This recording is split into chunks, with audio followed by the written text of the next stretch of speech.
Joshua chapter 14 and beginning at verse 6. Then the children of Judah came unto Joshua in Gilgad, and Caleb the son of Jephunneh the Kenizzite said unto him, Thou knowest the saying that the Lord said unto Moses, the man of God, concerning me and thee in Kadesh Barnea. 40 years old was I when Moses, the servant of the Lord, sent me from Kadesh Barnea to spy out the land. And I brought him word again, as it was in mine heart. Nevertheless, my brethren that went up with me made the heart of the people melt. But I wholly followed the Lord my God. And Moses sware on that day, saying, Surely the land whereon thy feet have trodden shall be thine inheritance, and thy children's forever, because thou hast wholly followed the Lord my God.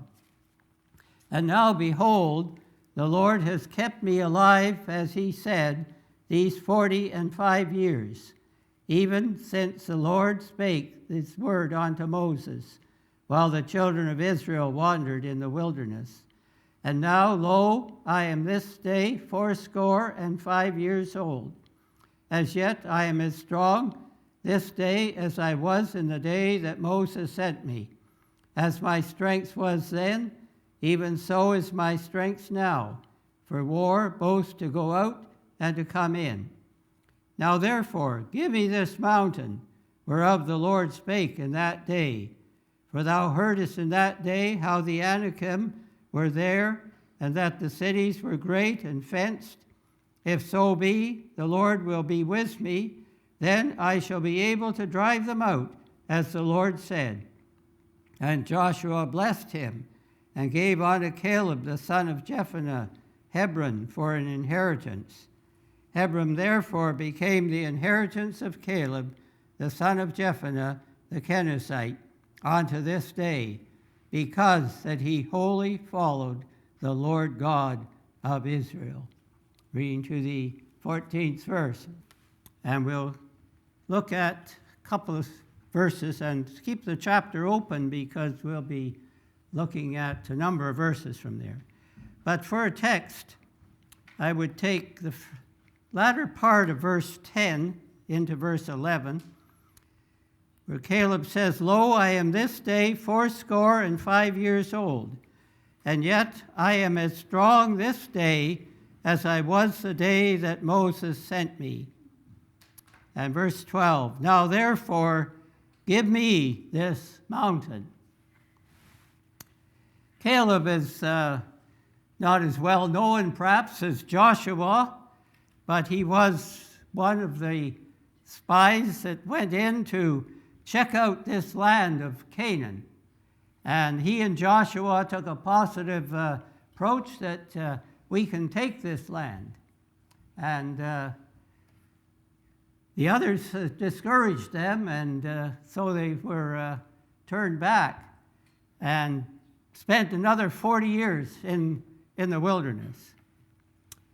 But Caleb was a great man in his way, and he is one of my heroes. And I always like to think of him and his courage as he lived, and even in late years of his life, it didn't wane. But what might we learn from Caleb in this passage? First of all, let's look back a little bit to when he was a young man. We don't know a lot about him, but we know some things about him when he was young. And one of the things, of course, was that he was chosen to be one of these 12 spies that went in to look at the land. And we're told in the 13th chapter and the 6th verse that of the tribe of Judah, Caleb, the son of Jephunneh, was selected. Two things interesting there, that of all, the whole tribe, and Judah was one of the larger tribes, that he was the one that was chosen to be their representative to go in and spy out this land. Also, the fact that he really wasn't of the tribe of Judah originally. He was a Kenizzite. So that speaks very highly of him, that he must have been very well respected to be chosen to represent them in this time. And not only was he well thought of by the people, but he was well thought of by God. That's the important thing, isn't it? I trust that whoever we are, wherever we are, that God will think well of us. Not because of our own, but because of what he is allowed to do within us as we let God work in us and through us. What a difference that makes. And so we notice in the 14th chapter of Numbers, when they're talking about this man, and the 24th verse, it says, "But my servant Caleb, because he has another spirit within him, has followed me fully. Him will I bring into the land whereof he went, and his seed shall prosper in it." He was a man of another spirit. He had the Spirit of God. He wanted to serve God. He wanted to do what was right. God recognized this and acknowledged him for that. Oh, that might be said of all of us, that God could say to us, say to others of us, that we have a different spirit from the world around about us, the Spirit of God dwelling in us. That was this man when he was a young man. He was perhaps 40 at this time, but as it built up through his younger years. And, well, to some of us, 40 is young, and to others, 40 is old. It depends which side of that barrier you're on, I guess. But he was growing up to this. He had a long life ahead of him. Of course, none of us know how much time we have ahead, but we always hope we have a lot of years. And I'm sure that he felt that way. And he was preparing for it. And he was a man of courage and confidence, even as a younger man. In the in Numbers there, in the 13th chapter, in the 30th verse, it says, now this was after, better back up a minute here, but they'd gone into the land, these 12 spies, they'd seen what it was like, they brought some of the fruit back. It was a land of milk and honey, as they said. In other words, it was a very rich land agriculturally. There is so much to offer there. But there were giants in the land. There were walled cities, and some of them were scared, and they said, oh, it's too difficult for us. We can't do it. But in this 30th verse, it says, Caleb stilled the people before Moses and said, let us go up at once and possess it, for we are well able to overcome it. See his confidence. We're able to do it. But how could he have that confidence that they could do it? Well, it was because the Lord was with him. Look back at, or on at chapter 14 and the 6th verse and following there. Joshua the son of Nun and Caleb the son of Jephunneh, which were of them that searched the land, rent their clothes, and they spake unto all the company of the children of Israel, saying, the land which we passed through to search it is an exceedingly good land. If the Lord delight in us, then he will bring us into this land and give it to us, a land which floweth with milk and honey.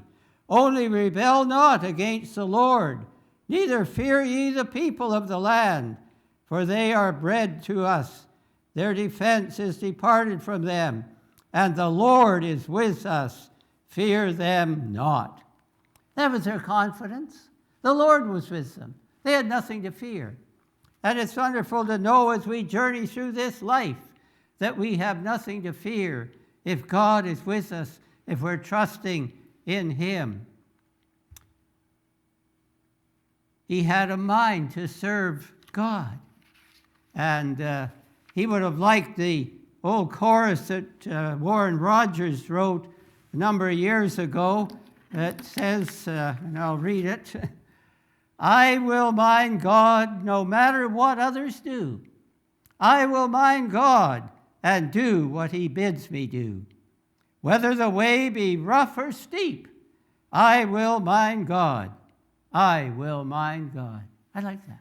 Whether the way be rough or steep, I will mind God. That was the spirit of Caleb, too, as he had this courage to say, let's go. We can win this land. God has promised us this land. God will go with us. God will enable us to have this land. Let's go. But the majority, the other 10 of the 12, said, no, it's too difficult. And they backed off. And they died in the wilderness in the next 40 years. Only Caleb and Joshua of that particular generation entered the promised land because his trust was in the Lord.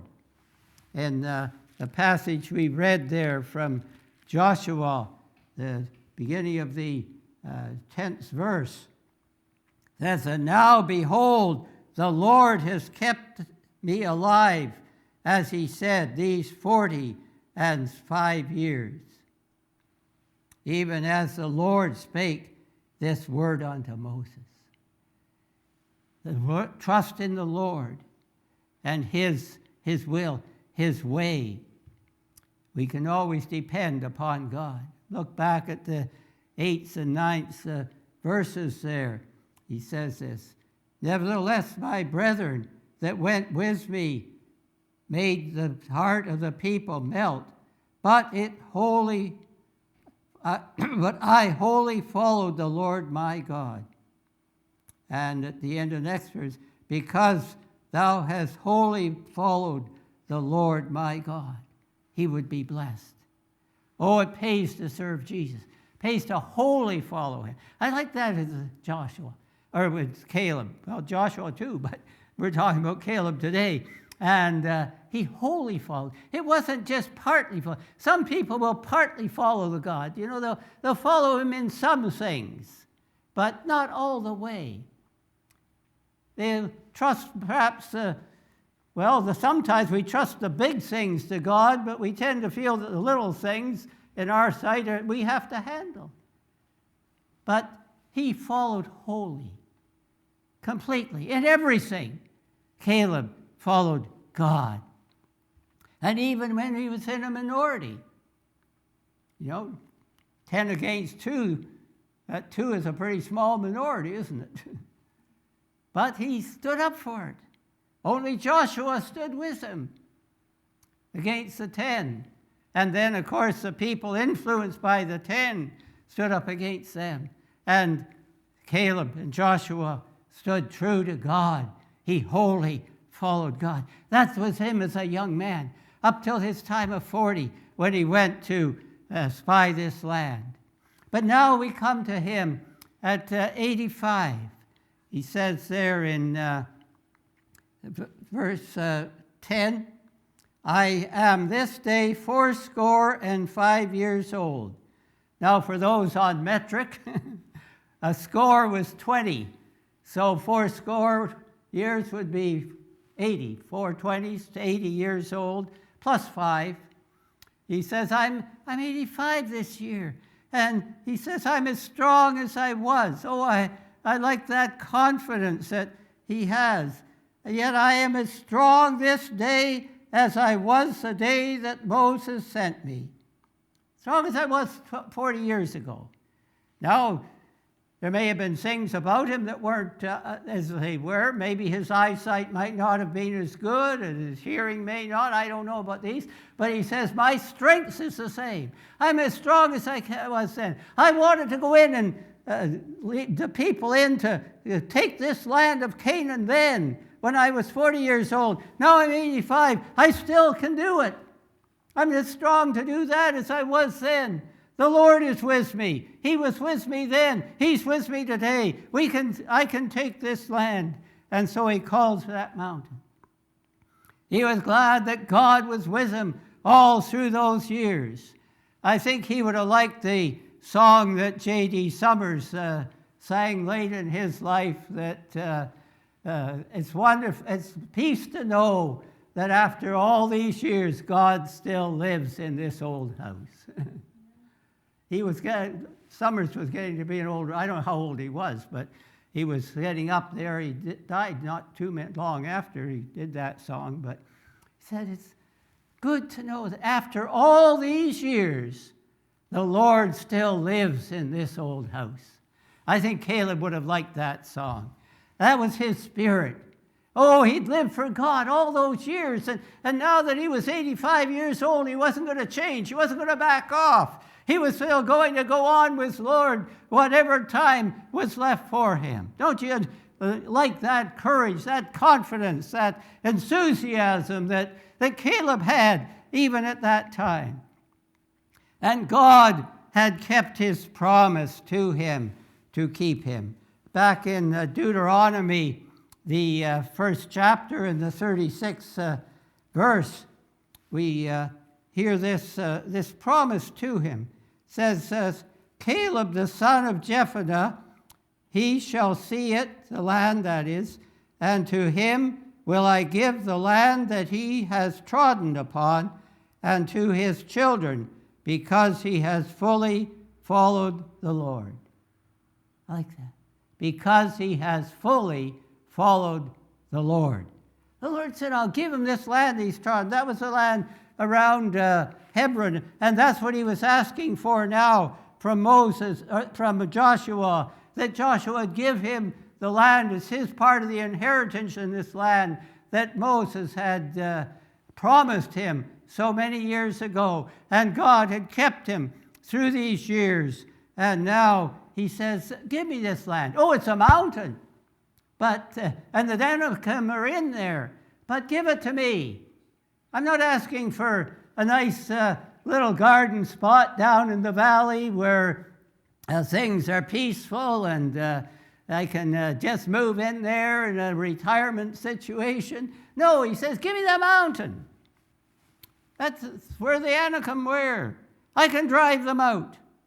And it says in Joshua 14 and verse 14, Hebron therefore became the inheritance of Caleb, the son of Jephunneh, the Kenizzite, unto this day, because that he wholly followed the Lord God of Israel. See that verse, that line coming out there again and again whenever they're referring to Caleb, that he followed the Lord his God. Oh, that we might be like him, following the God that we have served, that has saved us, that keeps us, and that at the end of our journey, it could be said of us that we too have followed the Lord our God, and he is able to bless us for it. This man was not asking for an easy task. As I said, he wasn't asking for a garden plot in the valley. He was asking for the mountain. And that wasn't just to mean, well, I like that higher land there, but it meant that he would have to drive out the Anakim and the inhabitants of the land. He says, give me this mountain. You know, sometimes it seems that we do face mountains. I think as a church, and I think it's probably true of all the churches, that when we come out of this epidemic situation, that we're going to have a job to kind of rebuild the congregation and a job to reach out to new people. And sometimes it might seem like a mountain of a job ahead of us. Are we going to say, give me that mountain? Or are we going to sit back and say, oh, well, things have gone badly with losing different people? I mean, our little congregation this past year, between a couple of our faithful ones dying and some moving away, it takes a toll, and we haven't been able to reach out to replace them, but we're going to do that as soon as we can get over this epidemic and get out seeking lost souls for Jesus Christ. Give us that mountain. Oh, I trust as a congregation we feel that way, that we want to take a challenge to move out and see the church built, and the revival will come out of these days. And I trust that's true of all our churches, that we all have that a challenge ahead of us when we're able to get back together and get our programs going again.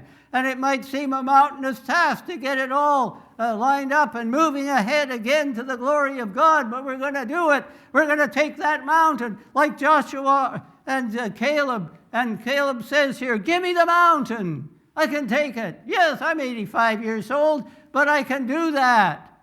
God is with us. We can take it. Oh, may that be our testimony too. I like what John Wesley said on his 85th birthday, and I picked it out because it fits in with Caleb so well here.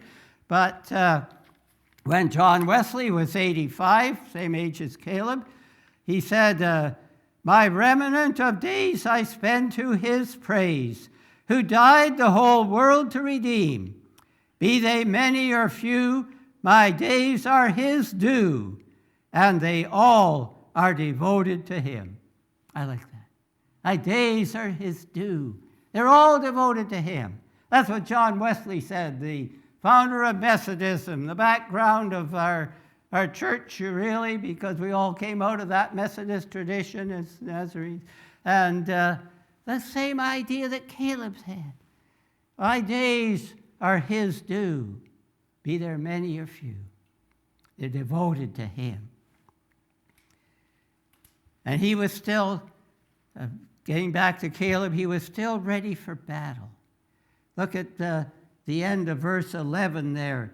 He says, as my strength was then, back 45 years ago, when I was 40 years old, as my strength was then, even so is my strength now, for war, both to go out and to come in.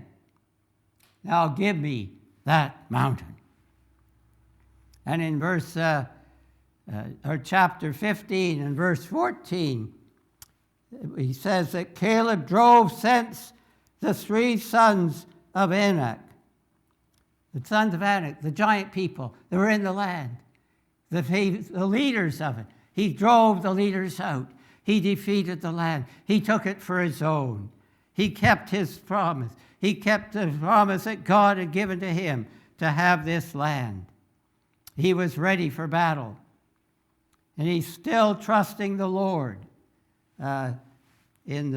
Going on in the next verse there, he says, if so be the Lord will be with me, then I shall be able to drive them out, as the Lord said. The Lord is with me. I've got confidence in him. The Lord's with me. And as he's with me, I can drive these people out. Yes, I might be 85 years old, but I can drive them out. I can still do as much as I did 40 years ago. Why? Because the Lord is with me. The confidence that Caleb had, even at this, born of a life of serving God. The longer we serve him, the sweeter he grows. The Geisers wrote. But was that the end? Was he just thinking, well, my last task is to take this land? Some get that idea, you know. But he was still looking ahead. Don't you like people that are looking ahead? Some people are always looking back, always talking about the good old days. I had a congregation where so many of the people, young and old alike, seemed to like to talk about the good old days. And I said at that time, one of the things I'm looking forward to getting to heaven for is that in heaven, nobody's going to talk about the good old days. They're going to be glad to be on in heaven. Oh, it's exciting to look ahead. I get excited about the future. Some people say, oh, you know, I hate to say where this world's going to, and I hate to bring up children in this world the way it's going. Well, there's a lot of things I don't like about the way it's going, and I trust as God's people we're going to have an influence to turn that around and get it back going the right way. But I think it's exciting to look ahead. Oh, I don't understand the future. I don't even understand the technology that's going on today. But I'm still looking ahead. It's an exciting day. It'll be a great day to live in. Sometimes we wish some of us that are on in life wish we were starting life instead of coming down to the later end of it because of the excitement of the day that's ahead. And I think Caleb still felt that way when he was 85. He was looking ahead. How do we know that? Well, let's look at a few things from that next chapter. He was planning the future conquests. In chapter 15 and verses 16 and 17, we hear him saying, Caleb said, "He that smiteth Kirjath and taketh it, to him will I give Ashus my daughter to wife." And Othniel, the son of Kenaz, the brother of Caleb, took it, and he gave him Ashus, his daughter, to wife. Now Caleb had won the battle. He won this mountain. But there was this other town that needed to be taken, that needed to have these people driven out. And he said that, who will do this? Who is the young person of the tribe that's going to go in and take this land? And whoever does it, I'll give him my daughter for wife. And his nephew, Othniel, took the challenge, and he took it. I kind of think that maybe Caleb had a feeling that Othniel maybe was thinking of interested in Caleb's daughter. I don't know, but I kind of think maybe he was, in fact, setting this up a bit and thought that Othniel would be the one that would take the challenge and take it. But regardless of that, this young man took the challenge. He took it, and we learned later on that he became a judge in Israel. But Caleb, you see, was planning ahead. He was looking forward to the new generation coming on and taking a challenge and following in his footsteps. Oh, it's exciting to see others following along. I'm excited about the new generation. I'm concerned about my generation. I think that we've missed the boat somewhere along the way there. I know when I was young, start even in the ministry, the prayer meeting was the gray-haired people that came to prayer meeting. They were the prayer warriors that kept the thing going. But somehow, when they died off, my generation didn't pick it up. And the prayer meeting kind of died off. They should have. And the future generations are suffering because my generation, I'm being critical of my own generation now, that gave up on that and missed it. And I'm excited about the young people coming on. I think they're going to take up where our grandparents left off somewhere there, and we're going to see great days ahead. And we're going to see an advancement. But so much has gone wrong because they let up on prayer and they didn't stand for the things that they allowed entertainment and that to come in and take over. And so we lost a generation or two there. But there's great days ahead. And Caleb was looking ahead and saying that I want to see young people that will take the battle as I did. And so whoever will take this land, this city, then I'll give him my daughter for a wife because he'll be worthy of leadership in this land. And it proved true. Caleb was still looking ahead, planning for the future. He wasn't ready for the rocking chair. Remember that song that George Jones sang?